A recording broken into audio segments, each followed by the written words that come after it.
Hello, my beautiful friends. Welcome back to my channel. My name is Shaylin, if you are new here, and welcome to my booktube. I am so excited. I'm excited because I love recording videos, especially when we're talking about books. Love to talk about books.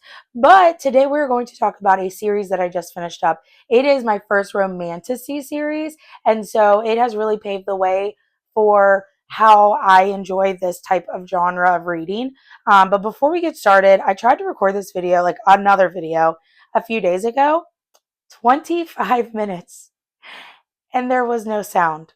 So we're going to pray that this has sound. I just finished the Once Upon a Broken Heart series. This was my first romantasy series. So I read Once Upon a Broken Heart. This is by Stephanie Garber. Then we had The Ballad or Ballard, whatever you say. I say Ballard. Ballad of Never After, and then A Curse for True Love. So I just finished a Curse for True Love last night. And if you don't like spoilers, then click off this video now because I got questions and I got some things to talk about. Okay? So that's what we're going to do. So this was my first romantasy series. I'm going to give it a 5 stars. I'm sorry. This book had me clutching pearls. And I'm not talking clutching pearls as in a way of like it was spicy. There is no spice in this book. There's kissing. That's it. But when I tell you, I was clutching pearls from being so shocked 24/7. This book had me on highs and lows, especially the last book. Out of the three, I'm going to say my favorite one was The Ballad of Never After. That one was my favorite out of the three. The ending of this, again, if you don't like spoilers, here's your 4, 3, 2, 1. Skip out, skip over, get out of this part of the video. Keep skipping. Okay, are they gone? Okay, let's continue. This book had me gasping. Oh my goodness. When Evangeline was killed at the end by Castor, who happened to actually be Chaos, who was a Veiler, and they turned him into a vampire? And then to know that Jax, listen, I love Jax. Let's talk about it, okay? This book was really good, I'm not going to lie, but these two books right here, this is what we're going to get into. The fact that Jax used the stones, he said you can only use them one time. And he used the stones so that he could bring back Evangeline. The fact that Jax is the archer, his whole goal in life is to murder the fox. But he was like, I'm in love with this one. So Chaos kills her, and he uses the stones to bring her back to life. Although his entire existence and curse is to literally kill the fox. It was so good.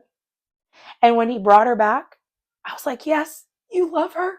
Like, this book was so good. I liked that we had so much of Chaos. I liked that Chaos or Castor, whatever you want to call him.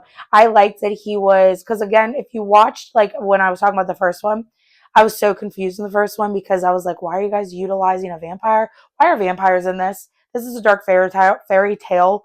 Why do we have vampires? But now it makes sense. It makes sense. He was the monster that they created. So then my question too is like, and I don't remember. And if I'm wrong, put it in the comments. I don't remember if they said why they turned him into a monster. Did he die and that was like their only way of keeping him alive? Like, why did they turn him into a vampire? I forget. But this was my favorite one. Now this one, the reason why this one wasn't my favorite was because the hatred that I had for Apollo from like the first 2 or 3 chapters was so deep that it ruined the whole book for me. I despise Apollo. Like in the second one, you're like, oh, this is so cute. Oh, Apollo. Like, here's hoping he comes back. No. I wish I would have just killed him. I hate Apollo. Despise him. What he did to Evangeline could not be forgiven. Okay? And then he kept chasing her. I was like this, and I don't know, like he even said in there too, like his obsession with her, was it the leftover from the curse? It could have been, but he was obsessed with her and obsessed with getting her away from Jax, which I believe probably came from Aurora. That was a whole thing. Aurora being a complete demonic human, non-human, whatever she was, like what she did, her and Apollo, them two deserved each other. Okay? I was over it. I despised both of them. But needless to say, we had the happily end for after. Barely. The ending done shook me. When oh, what was his name? I forget. Wolfric, I think his name was. That was like the dad. When he told Apollo, like, you're going to regret if you try to sacrifice somebody to this tree, and talking about this tree of life, and you're going to regret it, and blah, blah, blah. And then he goes and he drinks the blood from the tree, and then he's the one being swallowed up. And he was like, no, you said that it would be the sacrifice of the person I love the most. And it was him.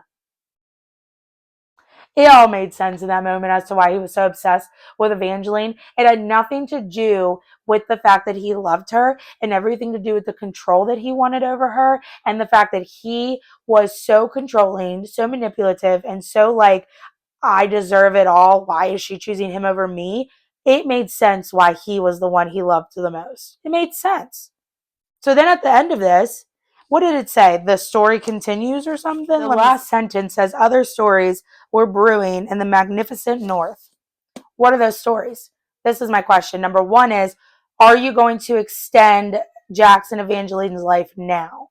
Because let's be honest, everybody's always trying to kill Evangeline. So are they going to continue their story? And number two is, I hope we get a story of Lala and Dane. Is that what's his name?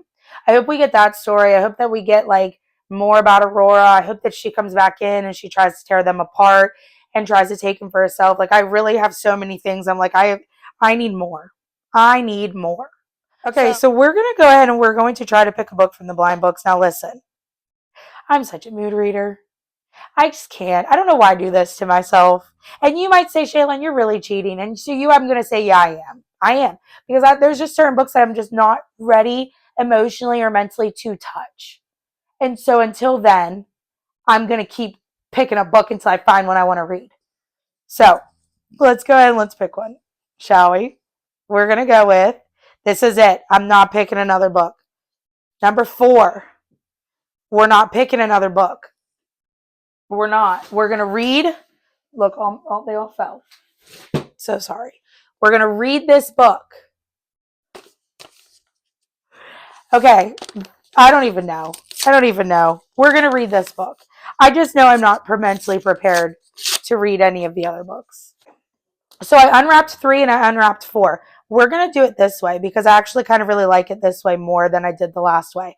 So before I was picking one book but I'm such a mood reader that I just can't. I cannot. I can't do it. So what we're going to do is now I'm going to pick 2 numbers, open up both of those blind books, and then we're going to pick between the 2. The other one will go back on the shelf to be wrapped in the next sections or the next round when we're done with all of our books that we have to unwrap. And then we will do it again and again and again. I personally think that if I have 2 books to choose from, I will be better at this blind book thing. Okay? So the 2 books that we have, 3 and 4 that we had, is Redeeming Love. This is by Francine Rivers. And we have Broken, and this is by Sean Mariveau. This book follows a couple in the Bible. I love the Bible. I love Jesus. So this is why I bought this, because I've heard it's a 5-star read. This follows Gabriel and Nora, and I've read this book before. This book was a 5-star read for me, but I put it in the selection because I've really enjoyed this book and I wanted to reread it. Now, I do have this book on my Kindle, so I will be reading on there if I choose this book. But this is a great book. I did buy the physical because it's a great book. So in this round, battling it out of the blind date mood read, that's what we're going to call it. Blind date mood read, battling it out. I'm going to say, first off, we have this one's pretty thick. This one's like a normal size. These books are going to battle it out to see which one is going to be my palate cleanser before I start the Powerless series. Let's go. Ding, ding, ding. So this one is going to be following Michael Hosea, and I don't know what the girl's name is, but it says a powerful retelling of the story of Gomer and Hosea. Redeeming Love is a life-changing story of God's unconditional, redemptive, and all-consuming love. That sounds like a great book. This one says, I'm just going to read you like the last little section. Just when Gabriel had enough of his new neighbor's shenanigans, Nora discovers the reason behind his cold and reclusive behavior. When she falls apart under the weight of his heartbreak, he does the exact opposite of what he wanted. Since she arrived, he asks her to stay. So again, I know this book ends because I've read it before. Redeeming Love I've not read before. But in this battle of blind date, mood reading, I'm going to choose Broken because I already read this book. I'm already mentally prepared for this book, and I'm going to read it on my Kindle because I said I've already had it on my Kindle, and I'm itching to read my Kindle. So we won this round. This is the book we're going to read. We're going to save Redeeming Love. Can you stop?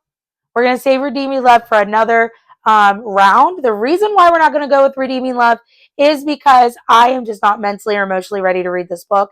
I've heard it's a great 5-star. It's just I'm not emotionally ready. Okay? I'm not. So that is the end of today's video. Thank you guys so much for checking it out. So much for hanging out with me today, talking about books, talking about my favorite types of things. And I will be back with another book review for you guys. Have a great day. I'll see you guys in my next video. Also remember, Jesus loves you. Read your Bible.